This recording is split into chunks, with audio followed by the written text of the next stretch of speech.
Dito isso, vamos lá, deixa a turma aí chegando. Nós vamos falar hoje sobre autossabotagem, tá? Autossabotagem é o nosso tema dessa conversa. E eu vou colocar o contexto. Por quê que eu vou falar de autossabotagem hoje? E aqui já vem um paradoxo, tá? Isso aí, a vida é muito gozada. Eu acho, pelo menos, olha isso, eu também estou com saudades, Ian. A vida é muito gozada, né? Porque, assim, ó, quando por exemplo, vem um e-mail com recomendações de comportamento, aquele que lê o e-mail do comportamento, ó, deixa eu ver o que o Thiago está me escrevendo aqui. Como que você fala no livro Pensamento em Mudança, como na arte marcial a presença é importantíssima. Eu concordo. Perto do mestre, imagina aprender karatê por online. É ruim, né? É muito melhor ficar perto para ver a forma ideal e fazer a modelagem. Esse é o nome que a gente usa para fazer o trabalho de aprender. A PNL não é, a gente não aprende PNL lendo. A gente não aprende PNL assistindo a aula só.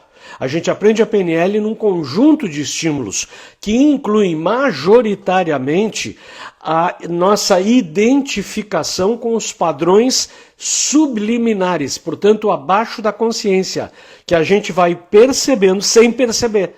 Do professor, do instrutor, do mestre. Ele vai mostrando, ele vai demonstrando, ele vai fazendo práticas, ele vai usando a tecnologia na prática, em tempo real, e o teu inconsciente vai absorvendo aquilo ali. De forma muito sutil. Você sai da aula, você não se lembra de tudo que você sabe ou deixou de saber. Mas quando você chega numa situação em que você precisa dar uma resposta, a resposta começa a aparecer de forma muito mais rápida, muito mais efetiva. Portanto, você aprendeu algo. Mas voltando então, te agradeço, Tiagão, a tua contribuição, e venha sempre aí com a contribuição quando achar oportuno. Então, voltando ao que eu estava comentando, quando você recebe um e-mail, esses dias eu estava aqui no prédio que eu vivo, e aí veio um e-mail da administração dando conta de que nós temos novos móveis da piscina. Isso aqui é um troço bacana, tá? Não é a chinelagem que vocês acham que é. Isso aqui é um troço, né, elite. E aí tem piscina, tem um monte de mordomia. E aí eles mudaram alguns móveis da piscina. E aí eles mandaram, porque nem todo mundo se comporta. Então os móveis antigos foram não destruídos, mas danificados, enfim, usados de forma não apropriada. E se manchou material, porque as pessoas botavam esses agentes químicos de proteção solar e que mancham aquele couro lá que tinha um couro bege claro, do móvel da piscina, enfim. Esse, entre outros problemas. Então eles mandaram um e-mail circular para todos os moradores, dando conta de avisar dos novos equipamentos, bacana, muito bem escolhidos, bonitos e tal, que estão substituindo os danificados e que ficaram velhos e, enfim, mal utilizados, e que então agora que as pessoas se cuidem para utilizar de forma mais correta, que tomem ducha antes de entrar na piscina, que não passem protetor solar sem colocar uma toalha antes de deitar em cima do móvel para tomar sol, etc. e tal. Aí eu me dei conta, essas coisas gozadas que a vida nos oferece, eu me dei conta o seguinte, eu li, prestei muita atenção, mas eu não precisava ser avisado, porque eu faço isso, é da minha natureza, é do meu caráter, é da minha maneira de ser.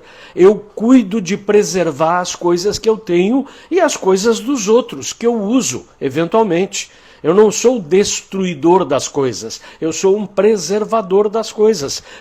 Coisas que são importantes, obviamente, que merecem ser preservadas.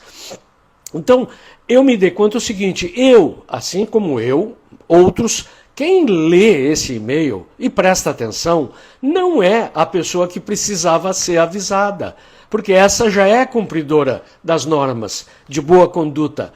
Os que não cumprem a norma de boa conduta não leem. E se leem, não vão dar bola. E se derem bola, também não estão dando muita importância quando violarem. E não estão nem aí. Então, para aqueles que são cumpridores das normas, avisar a norma é redundante, é desnecessário. Mas não faz mal nenhum.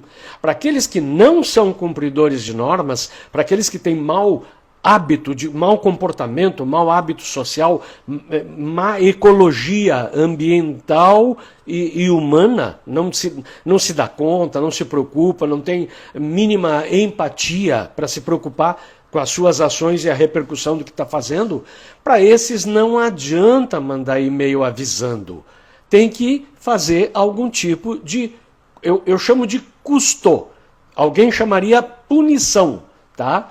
Eu sei que é uma palavra hoje muito chata, muito problemática, né? No mundo politicamente correto, chato para burro, como nós estamos, isso aí ficou meio batido assim, não pode punir ninguém.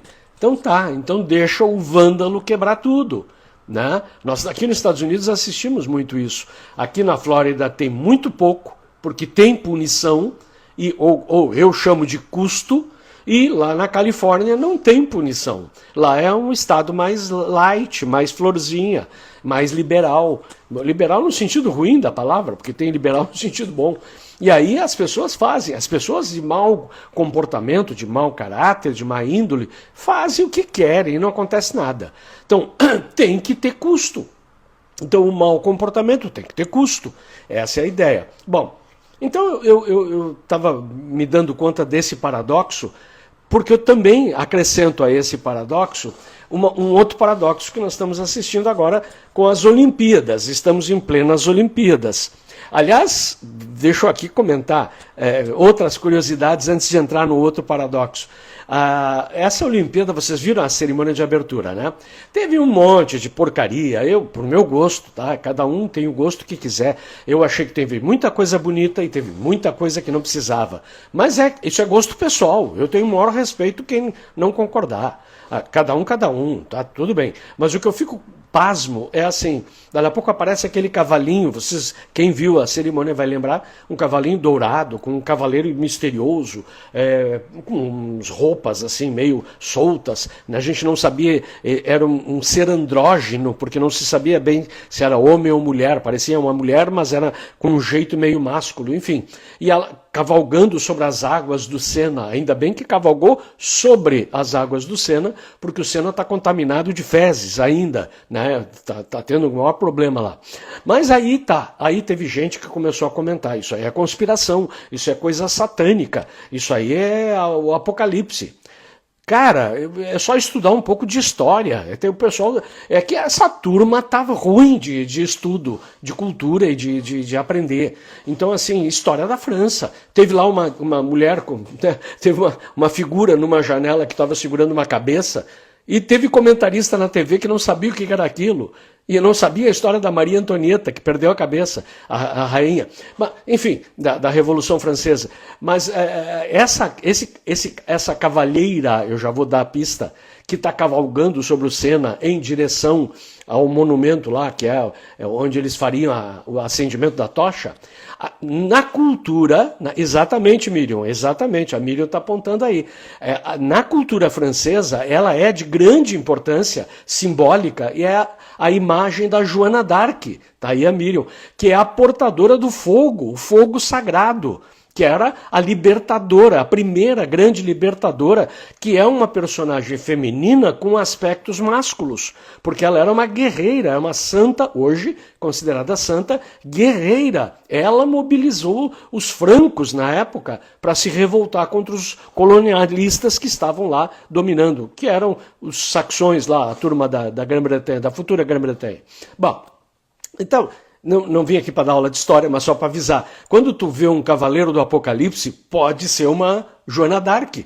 Então, depende de onde é que nós estamos falando, do que nós estamos falando. Ali é uma abertura de jogos em Paris, na França. Portanto, a chance de ser uma Joana d'Arc é enorme. Então, a gente tem que tomar cuidado, né, para não sair interpretando enlouquecidamente. Tem que olhar o contexto onde é que as coisas estão acontecendo. Mas, então, falando de Olimpíada, um paradoxo que eu queria comentar, e esse paradoxo me chama muita atenção, é de que, vamos lá, todo mundo olha os campeões, quem ganha a medalha de ouro, né, prata, tá, bronze, todo mundo olha para esses caras aí. E pouca gente presta atenção para os que perdem, para os últimos.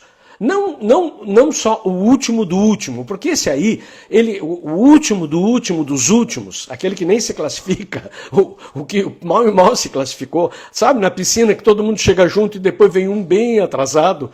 Bom, para esse aí é uma grande vitória estar ali.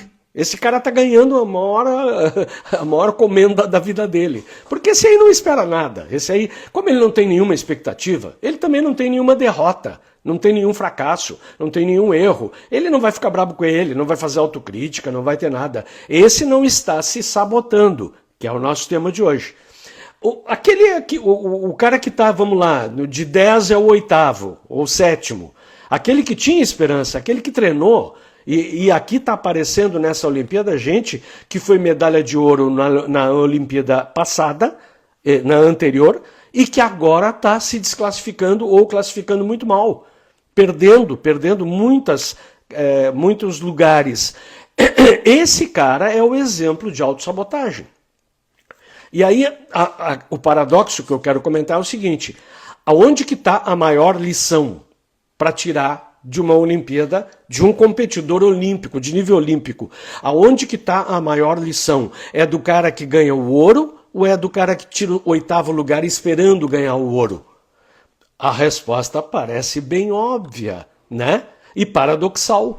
A melhor lição que tem é do cara que tira o 8º lugar. Não o último, tá? Porque eu já contextualizei. Mas aquele cara do 8º, 7º, 8º lugar, que tinha esperança, que treinou bastante, que foi medalhista, até às vezes bateu recorde e agora não conseguiu. Vamos botar entre aspas, fracassou. Então esse personagem, esses são personagens que podem se configurar em autossabotagem. Eles estão se sabotando. E ali é que está a mais importante lição. Portanto, a mais importante lição, para que eles voltem muito melhor na próxima, e eu estou falando de jovens, daqueles que ainda têm idade para competir mais para frente. Não, os mais veteranos, porque aí eles estão perdendo capacidade física, eventualmente já não estão conseguindo a performance para bater os mais jovens que estão chegando. Nesse sentido, eles são heróicos na idade deles, mas tem uma galerinha jovem que está vindo aí com uma capacidade melhor, há de se reconhecer. Mas assim, dentro de uma faixa jovem, o cara que foi medalha de ouro no passado, na última Olimpíada, ou em outra anterior, vem para essa, alta expectativa, e de repente ele vai para o 8º lugar de 10, e não conseguiu nada.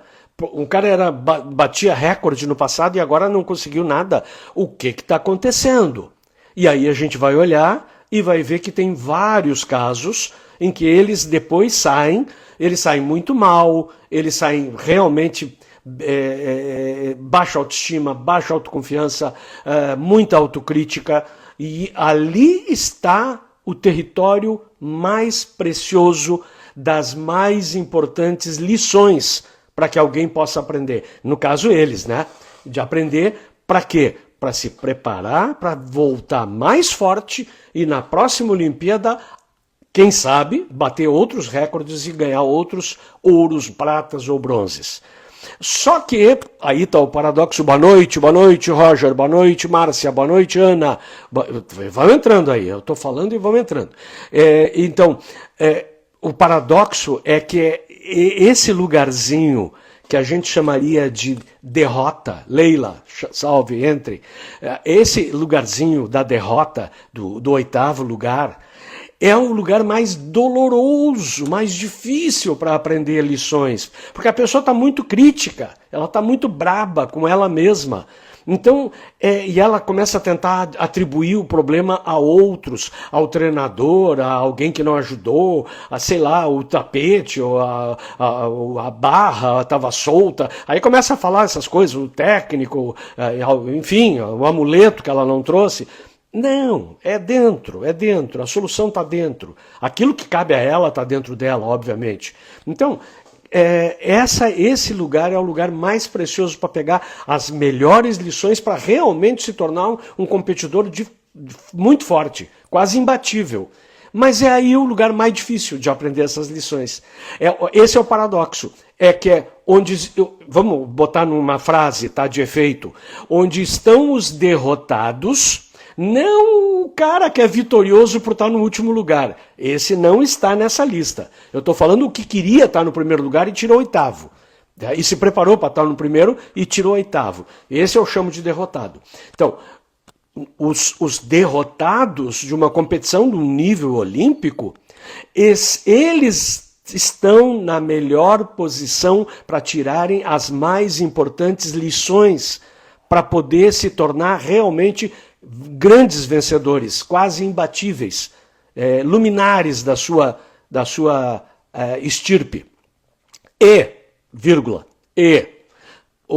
Os primeiros lugares, os que tiram o ouro, eles não têm nada ou muito pouco a aprender.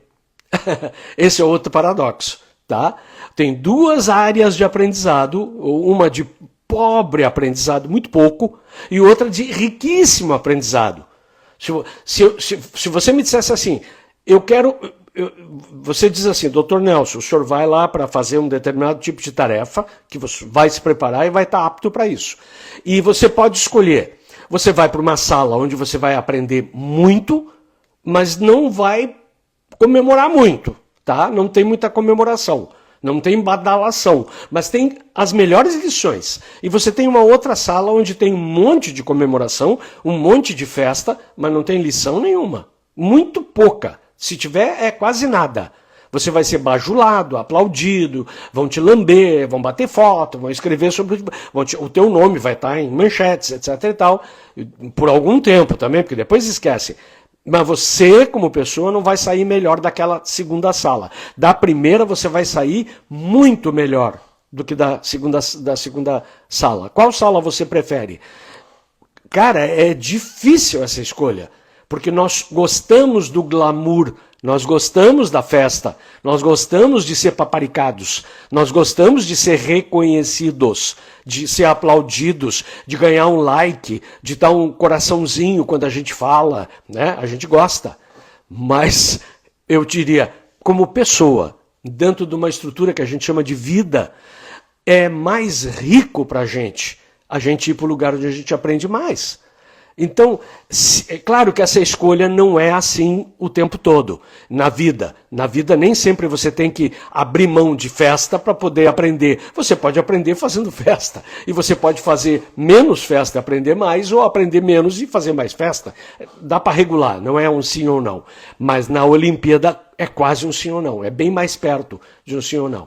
Então, eu diria assim, que pena que os caras que estão ficando para trás nas competições, não estão devidamente amadurecidos. Alguns sim, poucos, mas muitos não estão amadurecidos para aprenderem, para tirarem proveito. E eles então aumentam a sabotagem, que já estava ali. Eles já não conseguiram atingir determinados resultados também por conta de sabotagem. Às vezes é lesão, às vezes os competidores estão melhor preparados e a gente tem que reconhecer. Numa competição, nem tudo depende só de você. Você, quando compete, isso é uma máxima para mim, em qualquer competição, você está competindo, vai fazer um vestibular, você está competindo para pegar uma vaga.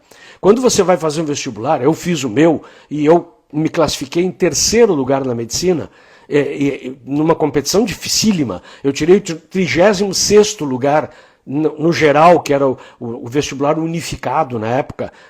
Tinha ciclo básico, enfim. Não vou nem contar essas coisas para vocês não chorar. Mas assim, eu não era um aluno genial, estudante daqueles Caxias. Eu era meio vagabundinho, até vou confessar para vocês. Mas também não era largado. Eu era disciplinado, sempre fui. E aí um dia eu resolvi que eu ia entrar na medicina e ia entrar na medicina da URGS. E aí o que eu fiz? Me preocupei com o japonês que sentava do meu lado no cursinho pré-vestibular? Não. Me preocupei com o outro amigo que eu conheço, que é super Caxias e estudava 24 horas por dia, não dormia, tomava café de madrugada para estudar. Não. Eu me preocupei comigo. A minha preocupação é, eu tenho que fazer um plano de estudo para esse ano que vai incluir tudo o que eu preciso saber. Eu vou trabalhar naquilo que eu sou mais fraco, não no que eu sou mais forte, porque o que eu sou mais forte é mais fácil. E eu vou fazer uma preparação dentro de um plano, com uma estratégia, para que eu chegue no dia do vestibular e eu dê o meu máximo. E eu ganhe de mim hoje. Eu estou falando de março, então vamos fazer o vestibular em, sei lá, em dezembro, janeiro. Então eu quero chegar em janeiro e ser o melhor Nelson que eu posso ser em relação a eu hoje, nessa capacitação. Essa é a minha ideia. E isso vale para o cara da Olimpíada. Ele não tem que se preocupar em ganhar do concorrente, ele não deveria nem olhar para o lado. Ele tem que ganhar dele, ele tem que correr mais do que ele correu ontem. Ele tem que ganhar dele, ele tem que nadar, saltar, enfim, fazer aquilo que ele deve fazer, o melhor que ele pode em relação ao eu dele de ontem. É isso que ele tem que fazer. E para isso ele tem que se puxar. Não pode se sabotar. Aqui vem o problema. E o cara que tirou o ouro? Bom, o cara que tirou o ouro, provavelmente, ele fez isso, tudo isso que eu estou falando, ele se preocupou com ele fez o máximo que ele podia, e ele conseguiu reunir dentro de si um alinhamento entre quem ele é, a identidade, o que ele acredita, suas crenças, e de forma que crenças que apoiem o que ele pretende fazer, as emoções que ele tem. O plano emocional é muito importante e são emoções que permitem, que dão força, que sustentam o que ele vai executar. Os comportamentos que ele treinou, ensaiou e agora tem automáticos, eles estão no plano inconsciente e ele vai executar aquilo que ele sempre fez sem nem ter que pensar. O cara que ganha um ouro olímpico, ele não sabe o quanto ele sabe, tá? É diferente do cara que tirou o 8º lugar. O cara que tirou o 8º lugar, ele sabe o quanto ele não sabe. Ele tem autocrítica elevada. E ele acha tudo que de ruim que ele tem e os defeitos que ele carrega. Enquanto que o cara que ganha o ouro olímpico, ele não sabe como, mas ele fez. Ele deixa que o corpo vai fazer o que tem que ser feito. Por quê? Porque ele estudou, não, eu estou falando de estudou porque é meu plano de ação, mas na verdade ele treinou o corpo, a memória sinestésica. Se vocês olharem os atletas se preparando antes de fazer as suas manobras, eles ficam mexendo o corpo, como ensaiando os ritmos que eles vão entrar daqui a pouco. Isso é uma maneira de despertar a memória sinestésica. A memória sinestésica é a mais forte, precisa e confiável memória que nós temos. Só que ela é a que demora mais para ser ativada. A memória mais rápida de ser ativada é a memória olfativa. Um cheiro, você já tem a memória relativa àquele cheiro. O som em segundo lugar. O gosto vem junto com o som, um pouco menos o som do que o gosto é um pouco mais. Mas, em primeiro lugar, cheiro, depois é o gosto e o som vem em seguida. E a memória mais lenta que tem é a visual. E é a que a gente mais usa, né? Mas enfim, todas funcionam, na verdade. Bom, então, dito isso, os Jogos Olímpicos está caindo de maduro a gente tentar entender as autossabotagens que estão nas nossas vidas. Nós não somos atletas olímpicos, nós não estamos disputando Olimpíada, nem medalhas de ouro, ou de prata, ou de bronze. Nós provavelmente estamos disputando competições difíceis na vida, nos relacionamentos, na carreira, em ganhar dinheiro, em criar filho, em fazer família, em desenvolver projetos, enfim, em preparar a nossa vida para o que vem pela frente. Um mundo complicado, difícil, muitas crises andando por aí, no plano econômico também muito complicado e difícil, muita volatilidade e incerteza. Então, nós somos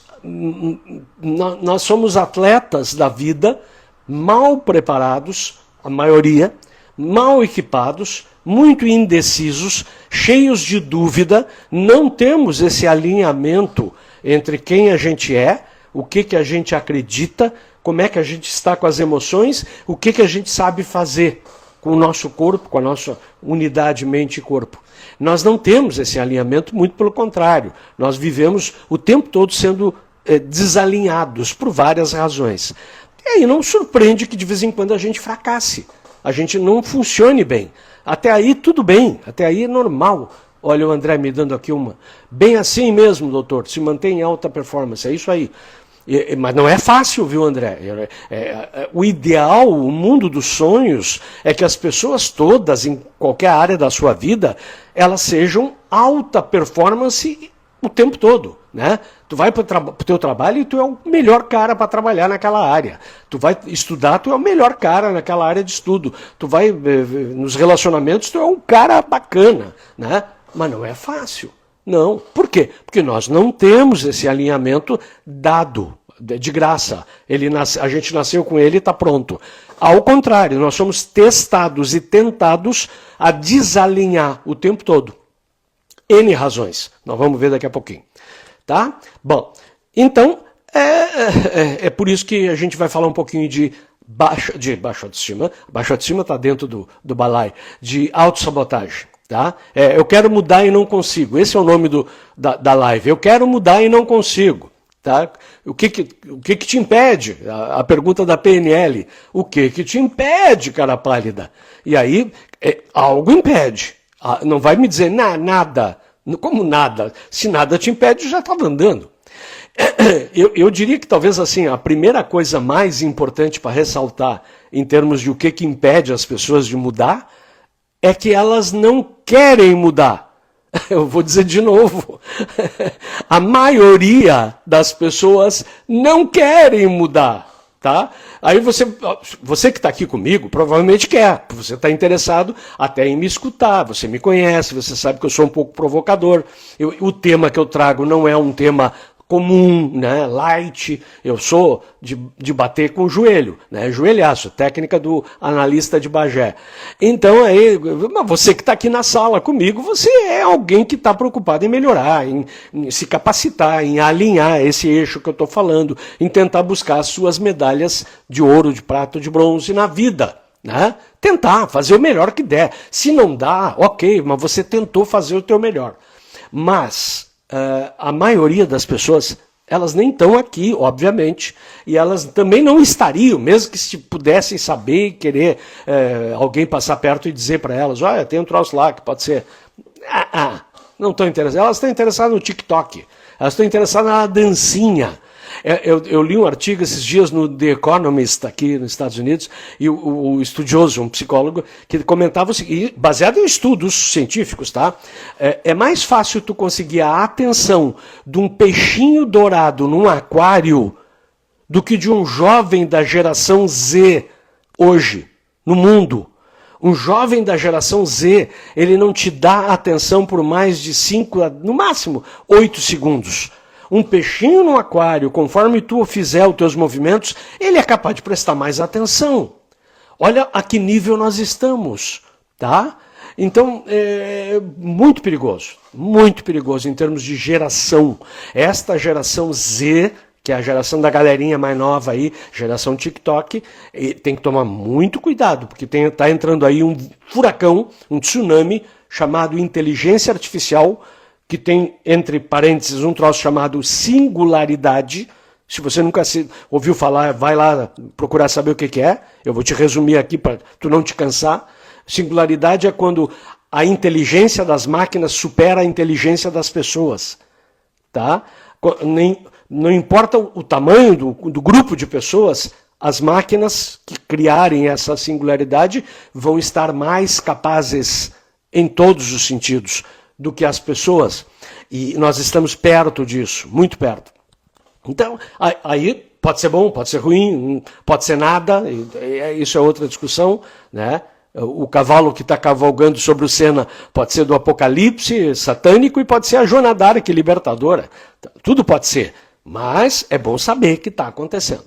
Então, dito isso, vamos lá. Nós estamos num mundo de crise, está aí a Venezuela, para quem está acompanhando. Que horror, que horror. Nós já estava horrorizado com o que está acompanhando outras crises do mundo. Ucrânia, lá no Oriente Médio, aí a gente nem olha, a gente nem sabe, mas a África está um horror. Não toda a África, mas tem áreas da África tão lamentáveis. Enfim, e aí nós vamos olhando assim, não, mas a América Latina é tranquilo. É tranquilo, cara pálida. Vai olhar lá o que está acontecendo na Venezuela. aquilo lá está virado num chapéu velho, como diziam no interior do Rio Grande do Sul. Meu Deus do céu, não tem, olha, poucos lugares tem coisa parecida, se é que tem. Então, estamos convivendo crises várias e as crises estão se concatenando, estão se ligando e estão ativando alianças entre países com sistemas de governo que têm uma certa semelhança e que essas alianças lembram como começaram as guerras mundiais. Então, não se surpreendam se nós caminharmos como estamos ainda caminhando, ainda não chegamos, mas estamos caminhando com muita rapidez para uma situação quase irreversível de conflito mundial entre autocráticos, governos ditatoriais, governos movidos a poder, conquista e autopreservação, e governos democráticos, liberais, que defendem a oportunidade de todos os cidadãos de se manifestarem de forma, cada um do seu jeito, mas de forma livre. Isto está começando a acelerar. Já estava desde a Guerra Fria, desde a Segunda Guerra Mundial. Já passamos vários ciclos, né, desse tipo de problema. Que aconteceu na Primeira Guerra Mundial, que foi uma ligação de países com um determinado tipo de busca de hegemonia militar e poder, eram autocráticos, contra uma liderança menos autocrática, vamos lá, mais liberal, mais democrática, cada um com seus defeitos. E agora está voltando e está ficando cada vez mais acelerada. É isso aí, Vanderlei, é isso aí. Estamos caindo no fundo do poço, concordo contigo. E a ideia é a gente saber nadar, porque no fundo do poço, teoricamente, tem água. Então, aqueles que souberem nadar, pelo menos, têm alguma chance. Nós estamos vivendo uma crise da economia também. Então, hoje em dia, se você me disser assim, não, a minha velhice está preservada, como? Ah, eu tenho imóveis. Quem é que garante que esses imóveis vão ter valor quando você ficar velho? Quem é que garante que os aluguéis vão ser pagos? Quem é que garante que o país que estão esses imóveis vai estar inteiro? Quem é que garante que não vão tomar os teus imóveis? Vai olhar a história da Segunda Guerra Mundial para você ver. Um monte de gente que era proprietário de imóveis não tinha mais nada depois que começou a guerra. Foram desapropriados, destruídos, enfim, roubados e depois descartados. Então, não, eu tenho em obras de arte. De novo. Quem é que garante que você vai conseguir liquidar, vai conseguir transformar isso em alguma coisa que possa ter capacidade de você ter condição de usar o recurso, a riqueza? Não, eu tenho isso em moeda forte, dólar, sei lá. Você tem que fazer alguma coisa, porque senão desvaloriza. Ah, eu tenho em criptomoeda. De novo, quem é que garante que não vai ter um cyber-ataque ou um hacker que vai roubar a tua carteira, se é que você tem na carteira, como está acontecendo em vários lugares? Ou então, se você não tem na tua carteira, mas tem em algum fundo, quem é que garante que você vai ter algo que vai ter valor de troca? Não há como garantir. Existem os defensores, os crentes, mas não há como garantir. Não há como garantir que o dinheiro que você tem hoje, a moeda que você tem hoje, vai ter valor. Não há como garantir porcaria nenhuma. Então, você tem que ter ferramentas que possam te ajudar a tentar preservar o teu patrimônio e, se possível, fazer ele crescer de maneira razoável, num ambiente complicado, onde a crise é o padrão. E cuidado se você vai ouvir o teu assessor financeiro, porque o teu assessor financeiro é aquele garoto que ganha uma porcaria, que luta para ganhar um dinheirinho, porque ele ganha comissão dentro das operações que ele faz com o teu dinheiro. E se ele fosse tão próspero como você acha que ele é, ele não precisava nem trabalhar para você, nem para a empresa dele, que tenta te ajudar da maneira que for. Eles trabalham para a empresa, não para você, e eles tentam preservar o que a empresa manda eles fazerem, na maioria das vezes. Então, é preciso que você aprenda um pouco de educação financeira. Eu tento fazer o meu trabalho, tá? Eu sou preparado razoavelmente nessa área também, porque eu me preocupei com isso há muito tempo antes. Então, eu acabei me tornando profissional nessa área. Eu fui aprender o máximo que eu podia e tive experiência prática. Então, me tornei analista de investimentos certificado, CNPI. tá? A ABMEC. Então, eu diria assim, eu faço o que eu posso, eu dou cursos, um próximo curso que eu vou abrir aí, não sei ainda quando, em breve, se tiver demanda, é o Mapa da Mina, que são estratégias de investimento em ambientes mutantes, em ambientes de renda variável, vamos fazer, mas é mais uma etapa para a gente vencer as nossas dificuldades. Mas, desse contexto todo que eu estou falando para vocês, nós vamos falar de autossabotagem. Autossabotagem, vamos lá. Como é que eu resumo para vocês? Eu tenho meu jeito de falar as coisas, né? Não é exatamente igual ao que vocês têm visto por aí. Então eu vou te resumir da seguinte maneira. A nossa cabeça funciona exatamente como uma máquina. Se você fica chocado, é problema seu. Estou te dando a real, tá? Não estou nem aí. Se você não gosta do que você está ouvindo, a nossa cabeça funciona como uma máquina, embora ela não seja exatamente igual a uma máquina, porque tem outras variáveis como as emoções, mas funciona como uma máquina. Como é que uma máquina funciona? Qualquer máquina, não importa qual, você liga a máquina, supostamente deve ter algum botão de ligar, né? Depois você observa o que a máquina faz, cada máquina tem a sua função, então tem um processo, e você tem uma maneira de se certificar de que desliga ela quando ela terminou o processo. É assim que uma máquina funciona. A nossa cabeça, para todas as funções que a gente faz de forma repetida, automática. E autossabotagem costuma acontecer nesse plano, no plano automático. Ninguém se sabota conscientemente. Ninguém se sabota intencionalmente. Eu não vou para uma prova e vou pensando assim, eu vou me ferrar, eu vou fazer o possível para errar, onde tiver questão que eu saiba, eu vou marcar outra. Não é assim que funciona. Eu vou para uma prova, eu vou pensando, eu vou fazer o meu melhor, eu vou tentar achar as melhores respostas. Só que num plano oculto, abaixo da minha atenção, tem sistemas, engrenagens rodando, que estão operando nem sempre da maneira como é melhor para mim.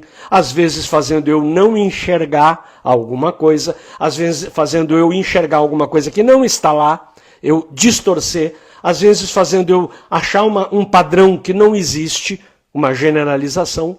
São as três maneiras peculiares de a gente se auto-sabotar. É generalizar, deletar e distorcer. São os chamados filtros universais da programação neurolinguística. Nós fazemos isso, só que a gente não se dá conta, não faz isso conscientemente. Então, a máquina, para funcionar, ela liga, funciona e desliga. A cabeça, para nos sabotar, ela ativa aquilo que é a sabotagem, por alguma razão. Existe o padrão da sabotagem e existe um momento que para de sabotar, quando não é mais necessária ou quando não funciona mais. Ela não tem mais a eficácia que precisava ter. Tem pessoas que são... Agora eu estou falando num padrão genérico, tá? Tem pessoas que genericamente são muito boas começadoras. Estão sempre começando algo. É uma característica daquela pessoa. Você conhece gente que está sempre começando um projeto novo, um negócio novo, uma sociedade nova, um empreendimento novo, um investimento novo, um curso novo. Estão sempre começando. Só que elas nunca terminam. Não conhece gente assim? Quem é que conhece gente que está começando um monte de coisas o tempo todo, nunca para de começar, só que ou não continua, ou não dá fim daquilo que começou, não termina. Tem pessoas que são muito boas em manter processos. Ela não começa nada, ela não cria nada, ela não inaugura nada, ela não faz nada inicial. Mas se você der para ela uma tarefa e disser para ela manter aquilo, ela é boa em manter. Esse pessoal de linha de fábrica, assim, de linha de produção, de mesa de montagem, etc. e tal, eles não criaram aquilo ali, eles não começaram aquilo ali, eles nem desenharam a maneira como aquilo ali vai chegar neles. Mas a tarefa deles é pegar aquela pecinha e encaixar aqui, aquela fruta e botar nessa cesta, aquele pacote e botar naquela trilha. Eles fazem isso. E tem pessoas que são muito boas em parar. Elas param tudo o tempo todo e todas as pessoas. Elas estão sempre parando, elas estão criticando, elas estão vendo defeitos, elas interrompem as pessoas, elas interrompem elas mesmas, elas começam uma tarefa e dali a pouco, quando você vai ver, ela não está mais fazendo, porque ela parou. Então, são as paradoras. Tem pessoas começadoras, tem pessoas continuadoras e tem pessoas paradoras. Qual que é a melhor? Bom, depende. Depende da função. Num ambiente criativo, as começadoras são muito bom, mas depois tem que ter gente para continuar, senão não adianta. Num ambiente de fábrica, de linha de montagem, as continuadoras são muito boas, mas se não tiver alguém para começar, o que elas vão continuar? E se não tiver alguém para parar, se estiver fazendo errado alguma coisa, elas nunca vão parar de fazer o errado, vão continuar fazendo errado com moto perpétuo. A pior coisa do mundo é alguém fazer muito bem feito aquilo que não precisa. É o continuador, tá? Fazendo algo que não é necessário, algo que é errado. Imagina aquela empresa que dá prejuízo quando ela funciona. Um restaurante, quando abre a porta e serve comida para as pessoas, e faz todo o processo, ele perde $5 a cada refeição servida. Cara, se esse restaurante continuar por muito tempo, vai falir. Vai falir. Ele não pode continuar assim. Algo tem que ser feito. Ele tem que ter lucro, não prejuízo. Mas tem gente que não consegue parar. E aí vai até falir. E aí vocês vão ver empresas falindo. Vocês vão ver, mas como é que uma empresa dessa não parou antes? E corrigiu? Não consegue. Faltou aquele grupo dos paradores, que são aqueles que fazem esse trabalho de parar. Se você largar só o grupo dos paradores, também é um problema. Porque aí eles vão ficar freando, sabotando, criticando, trancando, vetando e vedando. E não dando permissão de que nada aconteça. É só não temos, não pode, não dá, não consigo. Não é para mim e não mereço. Esse é o parador. Dentro de nós temos esses 3 elementos. Nós temos partes de nós que são boas em começar, mas não fazem mais nada além de começar. Ideias que ficam sonhos no ar, sabe? Pensamentos ao luar. Nós temos partes de nós que são bons mantenedores e às vezes inúteis, porque mantêm padrões inúteis, mantêm autossabotagens, quando já não estão mais nos servindo. Nós temos dentro de nós os paradores, os autocríticos, sistemas que nos confrontam, que nos desafiam, que nos dão baixa autoconfiança. A gente não confia na gente. Então, basicamente, os sintomas de autossabotagem são decorrentes desses 3 elementos. Excesso de começar sem continuar, excesso de continuar inutilmente, excesso de parar. Excessivo, não o razoável. E aí nós temos, resultado disso, procrastinação, é o resultado disso. É empurrar com a barriga. É o que começa e não anda. Nós temos a autocrítica excessiva, é o parador excessivo. Nós temos autossabotagem nos relacionamentos, é um sintoma do problema, aparece no contexto dos relacionamentos, quando tudo tem tudo para dar certo, o cara faz, ou ela ou ele faz alguma coisa para dar errado. Fala palavras que não deve, age de um jeito que não é melhor, sem necessidade, sem nenhum propósito, sem nenhum cabimento, é sabotagem. Perfeccionismo, autoexigência exagerada é sintoma de autossabotagem. É quando o sujeito coloca patamares que é ruim para ele. Eu atendi uma pessoa semana passada que ela tinha uma autossabotagem enorme, tá? Tava quase com síndrome de pânico. E aí eu fui descobrir que ela botou uma meta para ela de que em 2 anos ela tem que ganhar X milhões de reais. Sendo que em condições atuais de temperatura e pressão, se ela for atrás dessa meta, X milhões de reais, ela vai ter um infarto, ela vai morrer.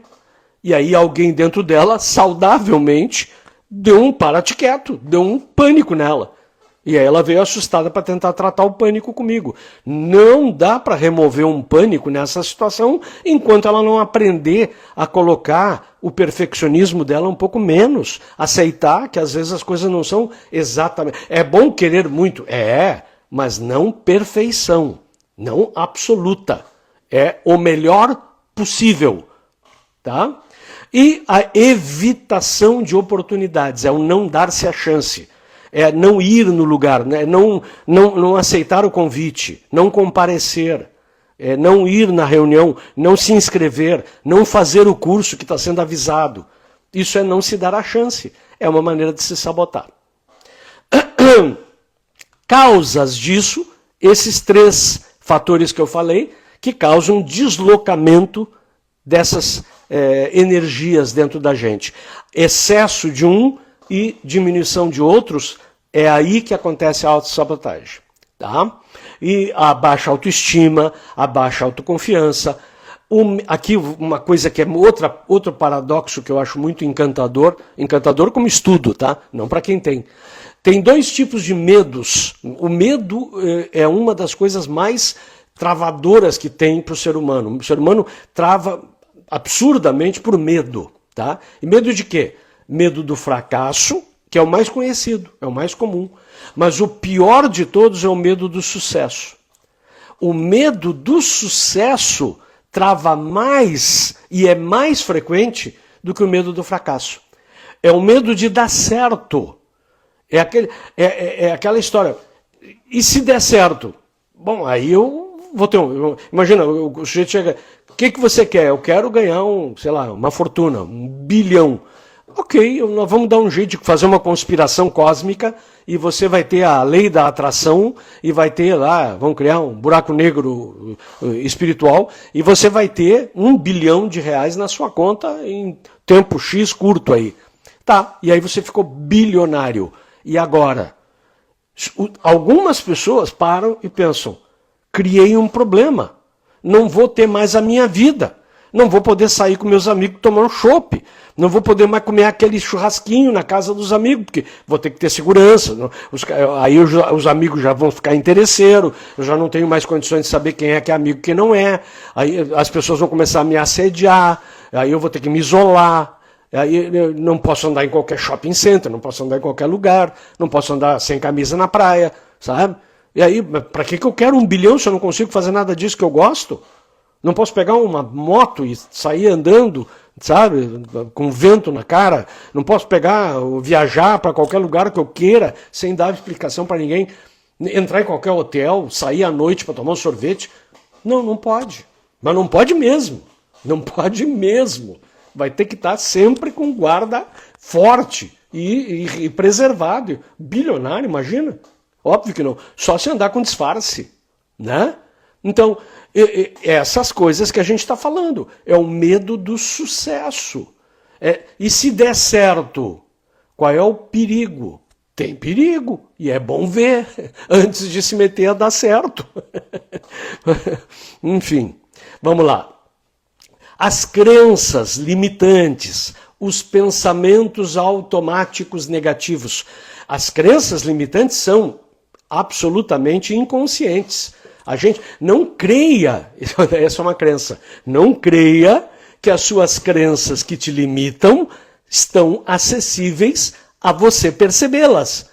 Não, aquela que você diz assim, não, eu sei, eu tenho uma crença que eu peguei da minha mãe, do meu pai, da minha família, que eles eram muito pobres, eles eram do interior, e aí eles pensavam assim, não, o cara ir bem na vida vai ficar arrogante, vai virar um cara que não merece a atenção das outras pessoas, vai perder os seus valores, sabe? Do ponto de vista religioso, se aproxima muito do pecado. Sabe? O cara que fica muita grana, ele está muito perto do pecado, muito longe da virtude, que é a vida simples. Né? Ok, os velhos lá, a família podia ter essa crença, ela podia ter vindo desse ambiente, existe essa conotação religiosa, social, etc. e tal, só que se você sabe disso hoje, você se dá conta disso, esta crença, embora seja limitante e verdadeira, você até pode tê-la, ela não é a que está te trancando, porque ela é consciente, ela está na superfície. O inconsciente, ele é uma espécie de cofrinho, ele guarda aquilo que é mais importante para ele executar o que ele acha que ele tem que executar para você, lá no cofre mais fundo e profundo e mais escondido, onde você, consciente, não tem acesso. É no seu mais profundo inconsciente que vai estar guardado. aquilo que é o que é mais importante, segundo o critério do inconsciente. E o inconsciente guarda crenças que, segundo ele, aquelas mais arraigadas, mais da infância, mais da primeira infância, que são de natureza primordial, de sobrevivência, de amor, de pertencer, de ser aceito, sabe? Crenças ligadas a pai, mãe, a criação, a Deus e tudo. Isso é guardado a 7 chaves no cofre, dentro de vários cofres. E você não tem acesso. E aí, como é que essa turma da PNL vai chegar numa crença dessa? Vocês da PNL chegam numa crença dessas? Minha resposta é, frequentemente não, raramente sim. Mas bota raro nisso. Mas a gente chega no fio de prata, tá? Eu vou falar uma coisa metafórica. O fio de prata que está ligado a essa crença, ele vai se ligando a vários episódios, vários momentos, várias memórias onde essa crença atuou. Então, tem várias memórias ligadas a crenças primordiais, altamente limitadoras e totalmente preservadas no inconsciente, que estão conectadas de uma forma muito estranha. Existe um nome para isso na psicologia, se chama Gestalt, tá? Que liga memórias, que eventos aconteceram onde essas crenças atuaram e que marcaram, esses eventos são marcantes. A PNL chega nesses eventos que estão conectados a essas crenças. E de forma indireta a gente consegue deduzir que tipo de crença está lá. Por conta de alguns comportamentos, algumas palavras que a pessoa fala, alguns gestos que ela emite enquanto a gente questiona ela. E dessa maneira a gente consegue fazer uma leitura indireta da estrutura dessa crença e da função dela. E a gente pode mudá-la, reestruturá-la. E aí a gente consegue uma mudança notável na vida dessa pessoa. Não é uma só crença mudada que vai mudar a vida da pessoa, mas frequentemente uma crença desse porte, dessa magnitude, muda muito a vida da pessoa. E é possível a gente continuar fazendo esse trabalho em mais outras estruturas, eventualmente um conjunto de estruturas, até conseguir fazer uma massa crítica de mudanças. Não zerar, não ficar perfeito, não virar um santo ou uma santa. Não é isso, um super-homem ou uma super-mulher. Não, é ser um ser humano mais capaz, mais apto para enfrentar o que tiver que ser enfrentado, principalmente as suas incertezas, as suas dificuldades, as suas dúvidas, e tomar as melhores decisões em cada momento, sabendo que eventualmente vai errar. Aí tem que aprender para poder corrigir o curso. Tá? Deixa eu ver o que mais que eu tenho aqui para vocês. Então, os sinais de autossabotagem, os comportamentos procrastinadores, o medo do sucesso mais do que do fracasso, a autocrítica excessiva, o perfeccionismo, o ciclo de começar e não terminar, ou terminar sem ter feito o suficiente, ou manter o que não funciona. As 3 energias que eu comentei antes. Isso aqui que nós estamos conversando eu vou deixar gravado, porque tem muito conteúdo, eu sei disso, e é bom você revê-lo, porque tem muito material aí nas entrelinhas. Tá? Como é que a gente faz para poder pelo menos ter uma ideia do quanto a gente tem esses padrões que eu estou comentando? Fazer uma autorreflexão. Dar uma parada de vez em quando, alguns fazem um jornal, como a gente fala em inglês, journal, é um diário, tá? Eu não faria, não é meu estilo ficar escrevendo o que eu fiz, o que eu acho, qual é a minha opinião. Escrever eu não vou mais ler, eu não vou nem escrever quanto mais ler. Então, eu prefiro fazer dentro da minha cabeça, mas isso sou eu, cada um é um. Então assim, mas autorreflexão é uma boa. Você pegar eu faço isso, esse é o meu jeito, não estou dizendo que você tem que fazer igual. Mas assim, de vez em quando eu sento num lugar agradável, pacífico, sereno, silencioso, pega um chimarrão, bota uma musiquinha ou não, na maioria das vezes até não. Aí eu fico olhando a natureza, tomando meu chimarrão e pensando com as minhas abobrinhas. O que está acontecendo, o que pôde acontecer, o que faltou acontecer, o que eu preciso aprender, o que eu posso fazer, o que eu não posso fazer, o que depende de mim, o que não depende de mim, O que eu preciso parar? Eu também tenho que aprender a parar aquilo que não é bom. Eu também tenho que aprender a não continuar aquilo que não está funcionando. E eu tenho que estar sempre revisando isso aí. Eu tenho que começar alguma coisa que eu acho que é importante e não começo. Eu tenho que parar de começar tanta coisa que eu perdendo meu tempo. Aí eu boto a lei de Pareto. A lei de Pareto diz que 20% dos meus resultados derivam de 80% dos meus esforços.